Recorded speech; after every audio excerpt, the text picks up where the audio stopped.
இப்போ நீங்க பாத்தீங்கன்னா ஒரு கிராமப்புற சூழல்ல வந்து ஜாதி மறுப்பு திருமண நிகழ்வு நடத்தினாலதான் ஜாதியை பாதுகாக்கிறதுக்காக என்ன பண்றாங்க, இடைநிலை சமுதாயத்தை சேர்ந்தவர்கள் இந்த வர்ணாசிரம மனு தர்மத்தை உண்மைன்னு நம்புறான்.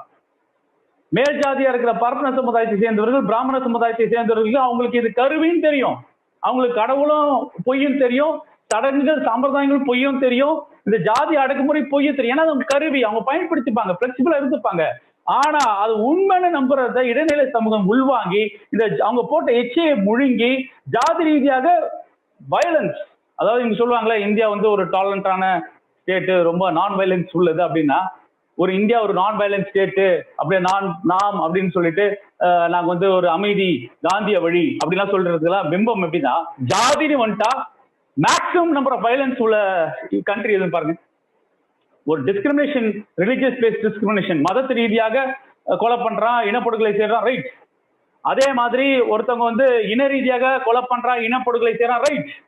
அப்படா இங்க ஜாதியின் பால் நடந்த கொலைகளை, அதாவது இன்னொரு சக மனுஷனை வெற்ற கொலைகளை நீங்க வரிசைப்படுத்தினீங்கன்னா, இது most violent state on caste lines.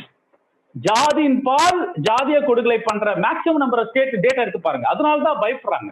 இப்ப ஜாதிய வந்து நீங்க ரேஷியல் டிஸ்கோர்ஸ், ரேஷியல் டிஸ்கிரிமினேஷன் சக்சஸ்ஃபுல்லா நீங்க அந்த லிஸ்ட்ல கொண்டு போய் நீங்க சேர்த்துட்டீங்கன்னா, அப்போ வாட்ச் படக்கும். என்ன வாட்ச்? உலகம் பார்க்கும், உலக கலந்து என்னடா உலகமயமாக்க கொள்கைன்றீங்க, மாடர்னைசேஷன்ன்றீங்க, நீங்க வந்து மார்க்கெட் எக்கானமி பேசுறீங்க, டெவலப்மெண்ட் பேசுறீங்க. ஆனா தொடர்ந்து பார்த்தா இந்த ஒரு பாரம்பரிய 2500 வருஷம் 3000 வருஷம் முன்னாடி ஏற்பட்ட ஒரு பிளாட்டை இன்னும் வாழ்வியல நடைமுறைப்படுத்தி அதுக்காக கொலை பண்ற சமூகமா இது அப்படி உலகம் பார்க்காதா? அதுதான் அந்த நரேஷன் இருக்குல்ல, அந்த நரேஷனை பில்டப் பண்ணும். இப்ப நீங்க அமெரிக்கால இருக்கீங்க, எனக்கு தெரியும். கிட்டத்தட்ட தமிழீழ பிரச்சனைக்காக எத்தனை செனட் மெம்பர்ஸ் நீங்க போய் பார்த்திருப்பீங்க, எத்தனை பிரசிடென்ட் பார்த்திருப்பீங்க, செக்ரட்டரி ஆஃப் ஸ்டேட் பார்த்திருப்பீங்க.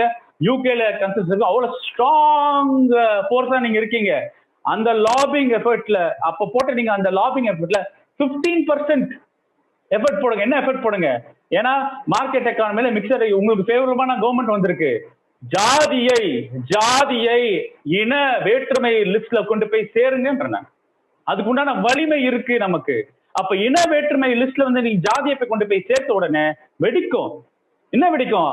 அமெரிக்காக்காரங்களோ வெள்ளக்காரங்களோ அவங்கள உங்க பொறுத்த வரைக்கும் அவுட் சைடர். அவங்க ஊர்ல வந்து எல்லாரும் இன வேற்றுமையை பார்த்துட்டு இருப்பான், ஜாதி வேற்றுமை அதோட மோசமா இருக்க நரேஷன் நீங்க ஓபன் பண்ணீங்க. இப்ப குளோபலைசேஷன்ல உலகத்துல எங்க நடக்கிறது ஃபுல்லா நடக்கு. இப்ப நீங்க சிஸ்கோர் கேஸ் எனக்கு தெரியுது, சாலிடரிட்டி குரூப் பண்ற நடவடிக்கை தெரியுது. அப்ப இது ஓபன் பண்ணி விட்டுட்டீங்கன்னா அப்ப இங்க இருக்கிற இந்தியாவில இருக்கவங்க பார்ப்பாங்க, ஓ பரவாயில்ல ஆரம்பிக்கிறது போல இருக்கு, ஓகே இங்க வந்து அமெரிக்காக்காரன் முடிச்சுக்கிட்டான், இப்பயாவது பிரிட்டிஷ்காரன் முடிச்சுட்டாங்க, பிரிட்டிஷ் எடுத்து அன்னிபெசன்ட் சுதந்திர போராட்டத்தை ஆரம்பிச்சாங்க அவங்க. அப்ப வெளிநாடுகள்ல நம்ம பேசும்போது இந்த பிரஷர் லாபி ஸ்ட்ராங் ஆகும் போது இங்க உள்நாட்டுக்கான பிரஷர் வரும். ஏன் வெளிநாட்டிலே அந்தந்த பார்லமெண்டத்திலே, ஏன்னா இப்ப மைக்ரேட் என்ன பண்றாங்க, இப்ப எங்கெங்கெல்லாம் அண்ணல் அம்பேத்கர் சொல்வாரு, where Indians migrate, where Hindus migrate, caste will also migrate. அது உண்மையாவதா இல்லையா? இங்க நவீன தன்மையோட நீங்க வந்து மாடர்னா நீங்க வந்து கல்வி அறிவு பெற்று ஆர்டிபிஷியல் இன்டெலிஜென்ஸ் பண்ணுவீங்க, சாஃப்ட்வேர் எழுதுவீங்க, டாக்டர்ஸா வந்து இருப்பீங்க. ஆனா உங்க பையனை பொண்ணுக்கு ஜாதி சங்கம் பார்த்துதான் நீங்க திருமணம் பண்ணிட்டு இருக்க சூழல் இருக்கா இல்லையா? அதை வந்து ஜாதி சங்கங்கள் அமைத்து கொண்டு தானே நீங்க வந்து அதை சேர்றீங்க. அங்க வந்து அமெரிக்கால சேருவான், சைனாக்காரன் சொல்லுவான். ஆனா இங்கதான் தமிழ்நாட்டுல ஜாதி குரூப்புகளா இருக்கீங்க, ஜாதி குரூப்பா பிரிஞ்சிருக்கீங்க. ஏன்னா பொண்ணு பார்க்க அவங்க பொண்ணு அதே ஜாதியை கட்டுக்கோப்புல கல்யாணம் பண்ணோம், திருமணம் பண்றது என்ற பண்பாட்டு கலாச்சாரம் என்ற மூல செலவை செஞ்சுட்டுனால ரிப்பல் நடக்குதா இல்லையா, வீட்டுல சண்டை நடக்குதா இல்லையா? இங்க இருக்கிற அமெரிக்கா கல்வி முறையில வளர்ந்த குழந்தைகள் ரெவல்ட் பண்றாங்க. இன்னும் ஒரு ஸ்டூபிட் சிஸ்டமா இருக்கு. இன்னும் எங்களுக்கு வந்து நீங்க வந்து இந்த விழா நடத்துறீங்க, மஞ்சள் நீராட்டு விழா நடத்துறீங்க, இந்த வளகாப்பு பண்றீங்க, தூக்கி எரிக்கிறாங்க. வீட்டுல சண்டை நடக்குதா இல்லையா உங்க வெள்ளங்கள்ல? அப்ப அந்த சூழல், அந்த என்வாயன்மெண்ட் மாறினதுக்கு அப்புறம் நீங்க வந்து ஒரு ரெட்ரோஸ்பெக்டிவ்னஸ் ப்ரொக்ரெசிவ் நடக்கிற கிளாஷ், அந்த கிளாஷை வந்து பயன்படுத்துக்கான அருமையான சந்தர்ப்பம் இது. அப்ப அததானே தந்தை பெரியார் பயன்படுத்தினாரு. ஒரு ஜாதி சங்கங்களையும் பழுத்து போட்ட ஜாதிய பாகுபாடுல இருக்க இளைஞர் வயசான பெருசுகளுக்கும் இவர் போய் பேசும்போது ஒவ்வொரு ஜாதி இயக்கங்களும் இருக்கிற இளைஞர்களை அட்ராக்ட் பண்ணி அந்த இளைஞர்களையே ஜாதிக்கு எதிர்ப்பாக பேச வச்சு அங்கிருந்து பால் பிடிச்சி கொண்டு வந்து இயக்கத்தை கட்டி அமைச்சாரா இல்லையா? அப்ப உங்களுக்கு அருமையான ஆப்பர்ச்சுனிட்டி, யங்ஸ்டர்ஸ் உங்க பக்கம் நிற்பாங்க. நீங்க இந்த மூவ் எடுத்துருவாங்க. ஓகே, ரேஷியல் டிஸ்கிரிமினேஷன் லிஸ்ட்ல வந்து காஸ்ட் கொண்டு வரதுக்கான இனிஷியேட்டிவ் நீங்க எடுத்துருவாங்க. அந்த முன்னெடுப்பு நடக்கும் போது எங்களுக்கு என்ன அட்வான்டேஜ் ஆகும்னா, இந்தியால வந்து நாங்க அரசியலமைப்பு சட்ட ரீதியாக உலகம் ஃபுல்லா நடக்குது பாஸ். நீ வந்து பிசினஸ் பண்ண வந்திருக்க, இங்க ரேஷியல் டிஸ்கிரிமினேஷனை ரிமூவ் பண்ணணும், காஸ்ட் டிஸ்கிரிமினேஷன் ரிமூவ் பண்ற என்ற ஒரு கிரைட்டீரியா டெவலப் ஆகும்போது இங்க இருக்கவங்க பதவுறவாங்க, ஆட்சியாளர்கள் பதவுவாங்க. ஓ அப்படியா, உலகம் டிஸ்கோர்ஸ் மாறுதா, அதுக்கு நம்ம அடாப்ட் பண்ணணும், அப்படி சேஞ்சஸ் வரதுக்கான புஷிங் எஃபெக்ட் இருக்கும். நீங்க nothing like capital, nothing like western interest, எத்திக்ஸ்க்கும் கேபிட்டலுக்கும் சண்டை நடக்கும்போது ஏன் கேபிட்டல் டிரைவிங் ஃபோர்ஸா இருக்கு? ஏன் இங்க வந்து தோழர் சொன்னப்படுற ஜாதிய அடக்குமுறை பண்றவங்களுக்கு ஒருங்கிணைப்பு ஏன் வேகமா இருக்கு? ஏன்னா அது அவங்க கருவி, அது பயன்படுத்திட்டு இருக்காங்க, அதுல ஒரு சுயநலம் இருக்கு. அதனால அவங்க வந்து ஆதிக்க முறையை விட்டு கொடுக்கறதுக்காக ஒன்றரை சேருவாங்க, முனைப்பு சேருவாங்க, கூட்டம் போடுவாங்க, ஒருங்கிணைப்பு பண்ணுவாங்க. நமக்கு அப்படி கிடையாது. அது எதிர்நிலையில இருக்கும், எதிர்நீச்சல் போடுறோம், ஒருங்கிணைப்பு பண்ணும்போது பிரிஞ்சுதான் பண்ணுவோம். ஆனா இந்த மாதிரி ஒரு கூட்டமைப்பாக செயல்படுறதுக்கான தந்தை பெரியார் வழி சொல்லிட்டு இருக்காரு, அம்பேத்கர் வழி சொல்லிட்டு போயிருக்காரு. எப்படி நம்ம ஒருங்கிணைக்க போறோம்? இடஒதுக்கீடால் பயன்படுத்துறோம், மேல வந்தோம், பொருளாதார ஸ்ட்ராங்கா இருக்கணும், அதுக்குன்னா லாபிங் எஃபர்ட் நம்ம கன்வெர்ட் பண்றதுக்கான அருமையான தளம், அருமையான ஆட்சி உங்களுக்கு இருக்கு. அங்க ப்ரெஷர் போடுறதுக்கான வழிமுறைகள் இருக்கு. இதே மாதிரி யூகேல சரி, ஐரோப்பிலும் சரி, அமெரிக்காலும் சரி, ஜாதியை ஒரு இன வேற்றுமைப்படுத்தல் லிஸ்ட்ல நீங்க கொண்டு வந்துட்டீங்கன்னா, அதுவும் ஒரு வகையான டிஸ்கிரிமினேஷன் லிஸ்ட்ல கொண்டு வந்துட்டீங்கன்னா, அப்ப வீல் மாறும்.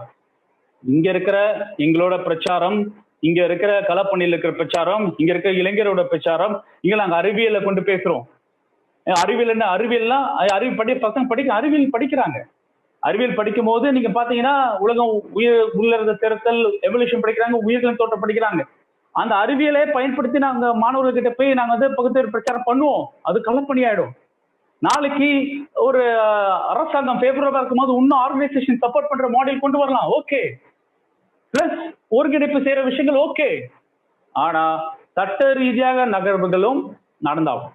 இப்ப ஏன் நம்ம வந்து தமிழ்நாடு பெனிஃபிட்ஸ் தான், தந்தை பெரியார் வந்து பண்பாட்டு தளத்துல, கலாச்சார தளத்துல, கிரவுண்ட் தளத்துல வந்து சிந்தனை புரட்சி செய்து அது அரசியல் வடிவமா கொடுத்து அவர் செய்த சிந்தனை புரட்சிகளை வந்து சட்டங்களாக நம்ம வடிவமைத்து மாற்றி அமைத்தனாலதான் இன்னும் இன்னைக்கு வந்து ஆர்எஸ்எஸ்கோ பாஜகவுக்கோ ஆர்எஸ்எஸ்கோ களப்பணி போகும்போது வந்து ஸ்டம்பிளிங் பக்கம் இருக்கு. தோழர் சொல்ற மாதிரி பெரியார் பண்ணிட்டார், ஆனால் அம்பேத்கர் பண்ணிட்டாருன்னு களப்பணி ஓகே, களப்பணி பண்ணிட்டு தான் இருக்க போறோம். அது கண்டினியூ பண்ணணும், அது சப்போர்ட் சிஸ்டம் டெவலப் பண்ணணும், அதை நெட்வொர்க்கிங் பண்ணணும். ஆர்எஸ்எஸ் வந்து ஒரு சின்ன அமைப்பு உருவாக்குறாங்க நாக்பூர்ல. அந்த அமைப்பு வந்து ஒரு ஐடியா வந்து ரொம்ப ரொம்ப பொய்யின் அடிப்படையிலானது.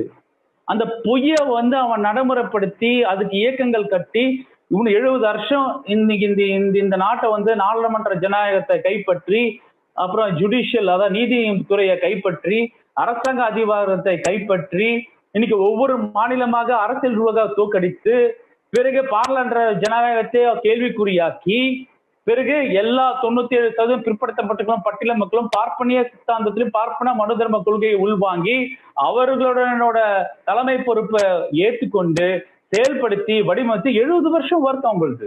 களப்பணியா இருக்கட்டும், அரசியல் பணியா இருக்கட்டும், சமூக பணியா இருக்கட்டும், அந்த ஒர்க்கை வந்து நம்ம வந்து இன்னும் அக்ரெசிவா செயல்படுறதுக்கான காலத்தின் கட்டாயத்தில் இருக்கும், அந்த சூழல் இருக்கும். அதுபடி செயல்பட்டு நம்ம வந்து நடைப்பயணம் பண்ணுவோம், நம்ம அந்த பாதையில நடப்போம். இது ஒரு கஷ்டமான பாதை தான். இது வந்து உளவியல் ரீதியாக பண்ண வேண்டியது, சமூக ரீதியாக பண்ண வேண்டியது. ஆனா பண்ணக்கூடிய வேலையை நம்ம பண்ணிக்கிட்டே இருக்கணும். ஏன்னா ஒரு சிற்பி வந்து பெரியார் வந்து அருமையான ஒரு சிற்பி. இந்த சமூகத்தை வந்து வெறும் நல்லா சிற்பி எப்படி கல்ல தொலைச்சு அழகான சிற்பத்தை வந்து கொடுத்துட்டு போயிருக்காரோ, அந்த சிற்பங்கள் பாழடையாம பாத்துக்கிறதுக்கான பொறுப்பு நமக்கு இருக்கு சொல்லி விடைபெறுகிறேன். நன்றி, வணக்கம்.